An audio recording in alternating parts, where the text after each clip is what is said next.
Harrison sat on the banks of the Tennessee River.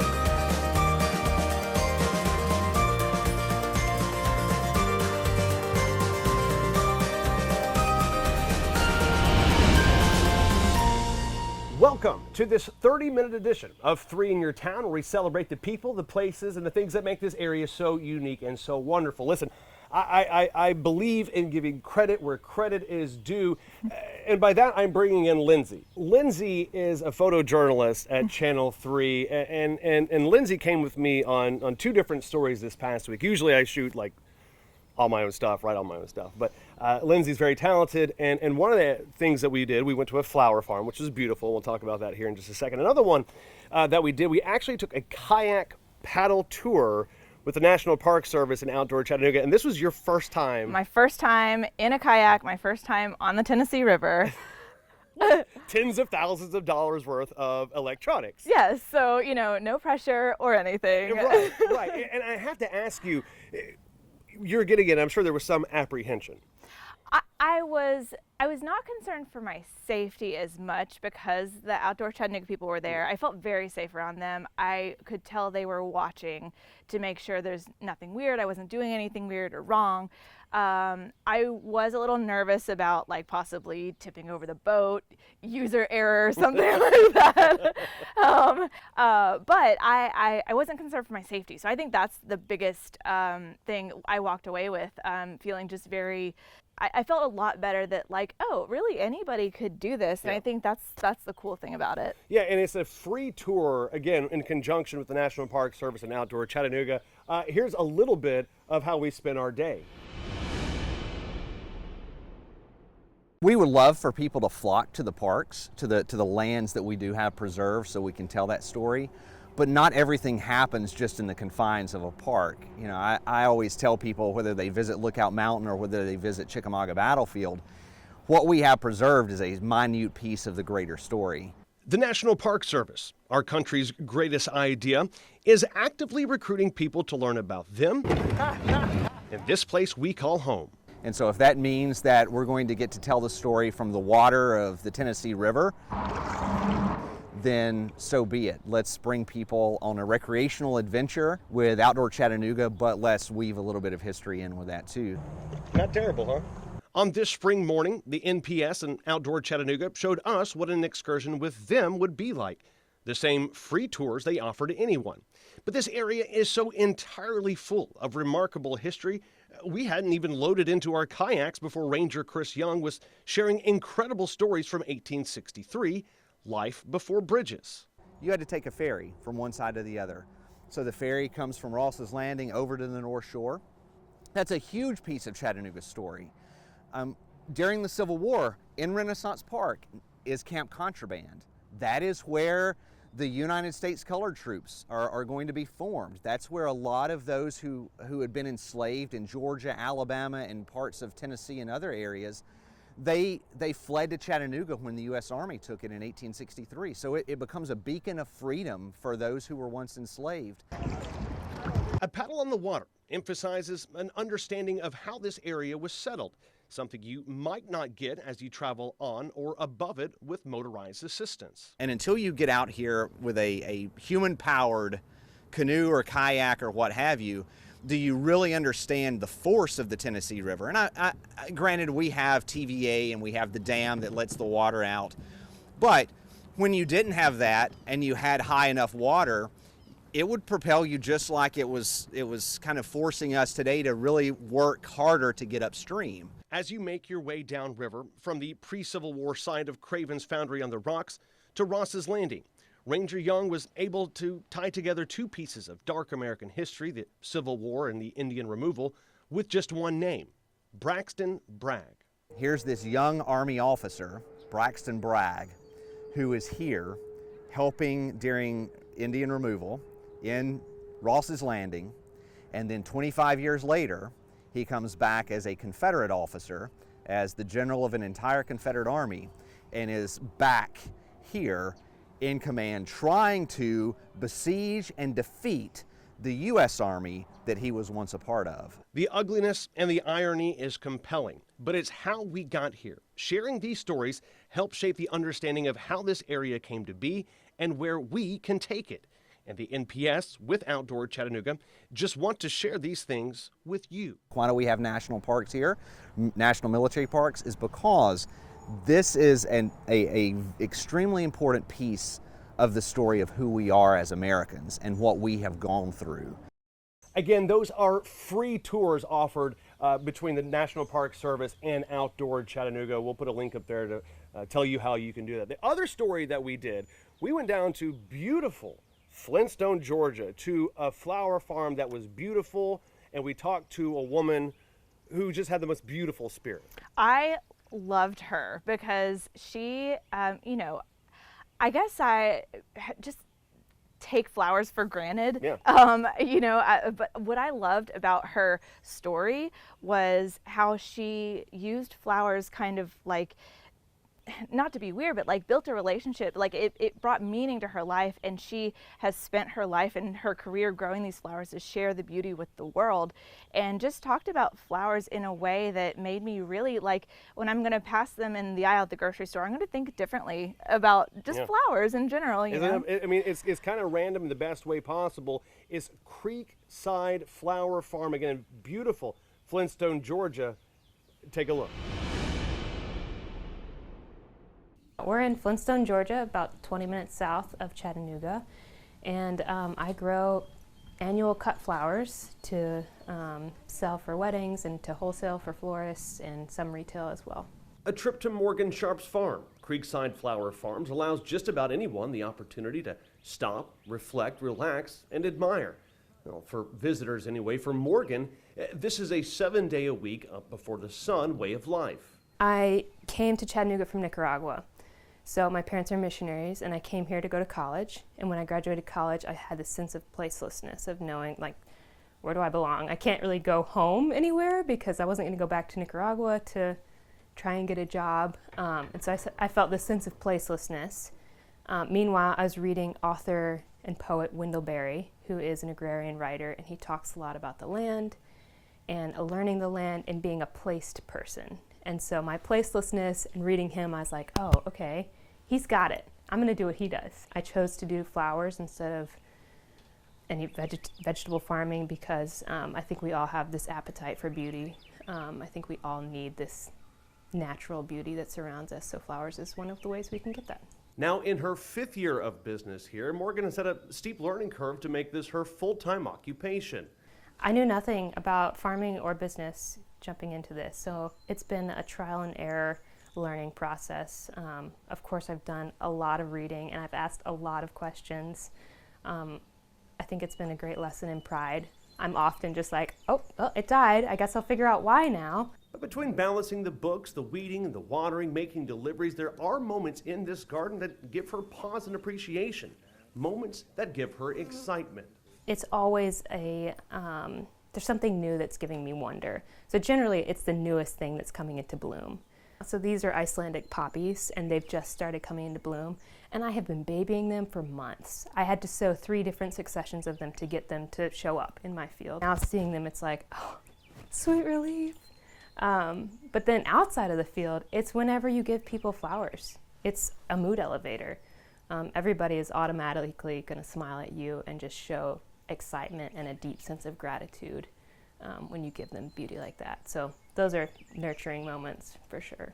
With the help of Wendell Berry's work and Morgan's ability to see the world as something bigger than herself, she's found what she has been searching for so many years, and it's something she hopes others will find as well.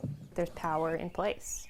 I think that we have lost that because we move constantly. Whether that's just in our daily lives or whether that's like across the nation, I think we're always moving, and so we've missed out on this connection with land. And I think it's a really beautiful, healthy, wholesome connection that we need. Wow, my voice just got shaky.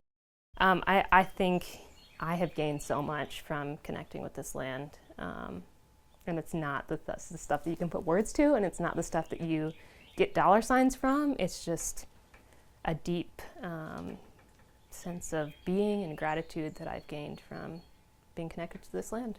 Creekside Flower Farm, if you're getting married, look them up. Yeah, it's great. I mean, if I were to get married again, I would totally be. I mean, the bouquets that they had, it were beautiful. And Lindsay, husband, you're welcome. If I were to get married again, Oh, maybe we should not when I get married again. So that's good. No, it's good. Everything's wonderful. All right, you're done. After the break, we're going to go to a squirrel rehabilitation clinic on Signal Mountain. Yeah.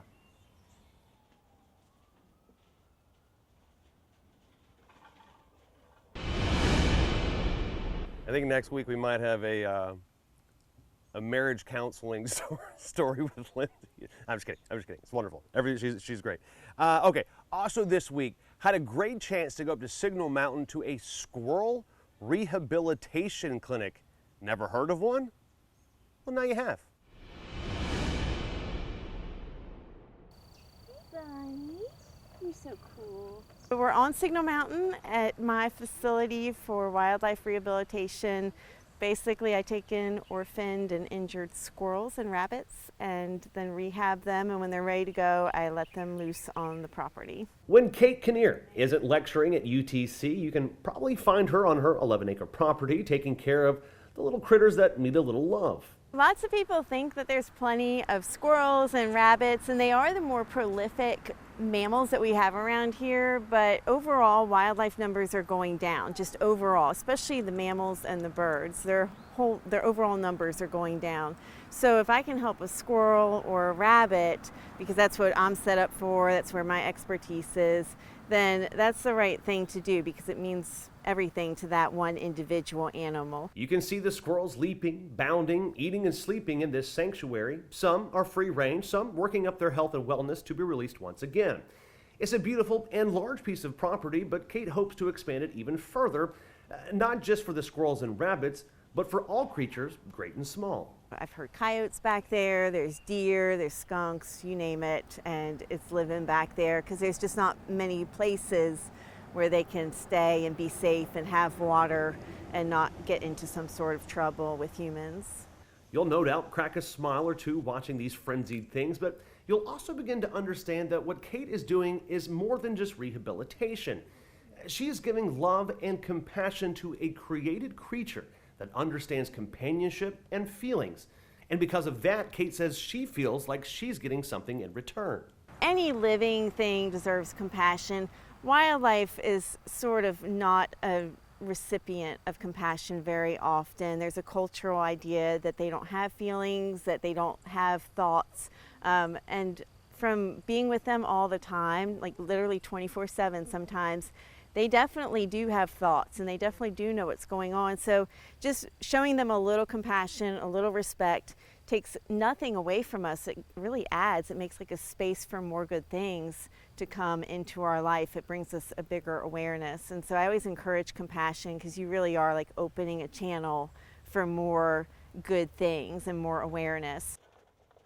You know, it truly is a wonderful thing that she's doing up there, and I know she's always looking for donors. So if you have a soft spot in your heart for those little fuzzy creatures in your backyard, you'd like to help her out. I know, again, she's trying to expand the property.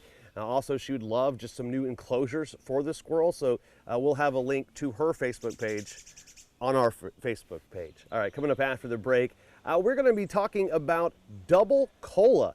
They have been in Chattanooga for 99 years, and in their 99th year, they're mixing beer with their flagship drink.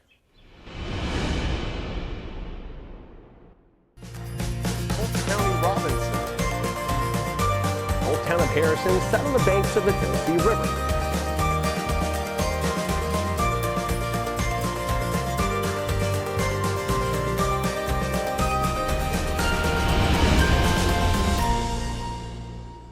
Welcome back to this 30-minute edition of 3 in Your Town, where we celebrate the people, places, and things that make this area so unique and so wonderful.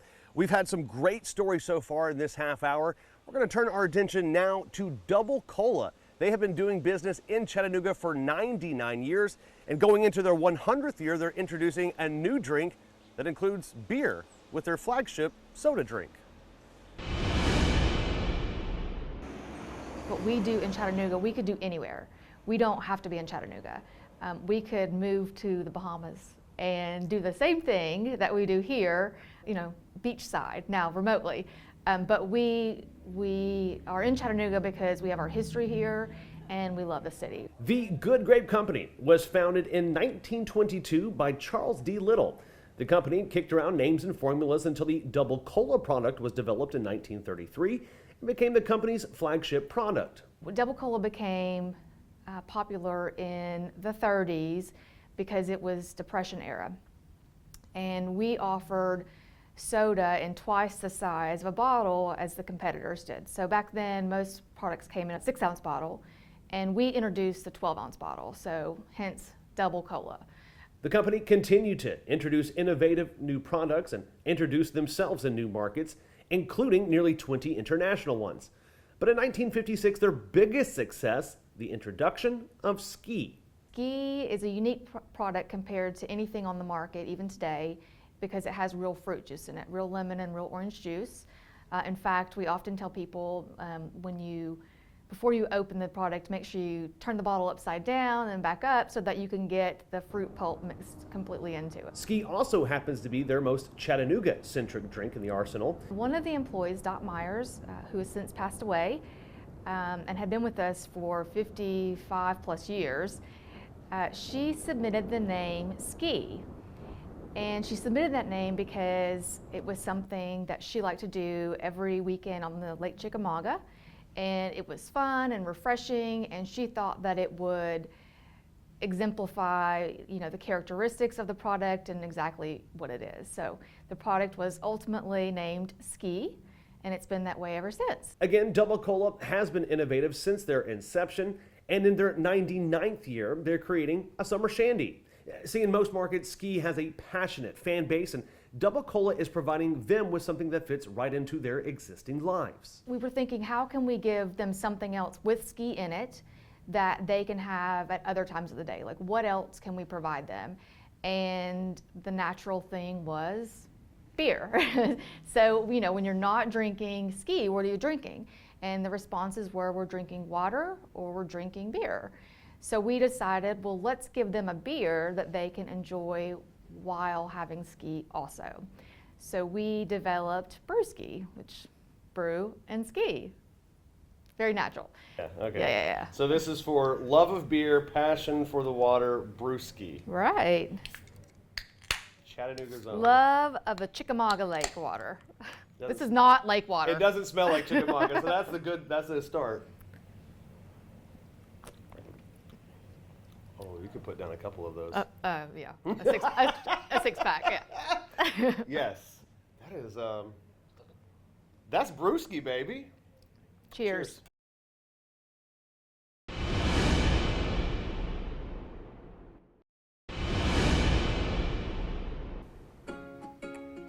It's salad season, everybody, and I am so excited. I love to eat healthy. So I said, Claire, you're responsible for this recipe. I'd like a really healthy salad. Say hi, Claire. Hi, Claire. What have you come up with this healthy-wise? Well, you came up with this healthy salad. Yeah, it's a pizza salad, but it has the word salad in it, so it's healthy. Yeah, it's got something green. Yeah, we're gonna do that, and we're gonna assemble some dressing, and it's gonna be hopefully good. Martin's getting his beach bod ready. Watch out. It's super simple to assemble. Claire is going to get started making the dressing. I'm going to go ahead and do some prep work, which literally just includes slicing grape tomatoes in half. We're going to go ahead and slice the pepperonis in half because Claire says she has a small mouth here, right? And make it more manageable to eat. And of course, I'll also be dicing up this basil. So you go ahead and get started with the dressing, and we're going to keep it separate until we're ready to eat. Then you put the dressing on top of the salad so it doesn't get soggy. Because then when Yeah, that's how people eat salads. Oh, you're the worst person I know.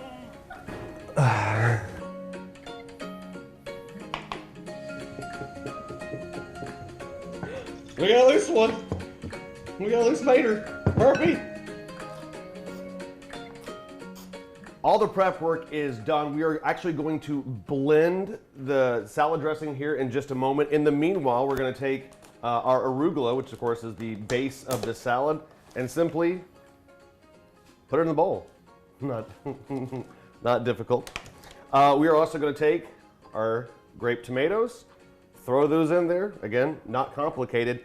We have washed and drained cannellini beans, white kidney beans, boop, right in there as well. Some pepperoni. And before with the basil in, I'll let you know, some people actually like to put the basil in the dressing. We opted to just do it fresh on top of the salad. And then a half cup of cheese, that is Parmesan. Shaved. Shaved Parmesan. This didn't come in a green can. You're right, Claire. I know. And a half cup of feta.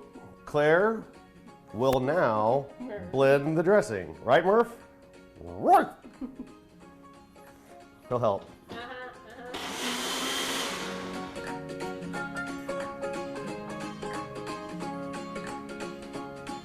Yeah, There's a lot of good flavor. there's a lot of good flavor. I like those beans. And And the fresh basil. The dressing's really good. the dressing's very good. And the thing about it is, it's totally customizable if you were a vegetarian. That's cool. You could just add like black olives and more beans, you know, whatever the case may be. Yeah. Take out the pepperoni. Yeah, that's what I meant by vegetarian. How's that beach bod going? Thanks so much for watching, everybody. I truly, absolutely mean it. I hope you have a wonderful week. I'll see you again next time. Until then, be good to yourself and to others. Old Town Robinson. Old Town of Harrison sat on the banks of the Tennessee River.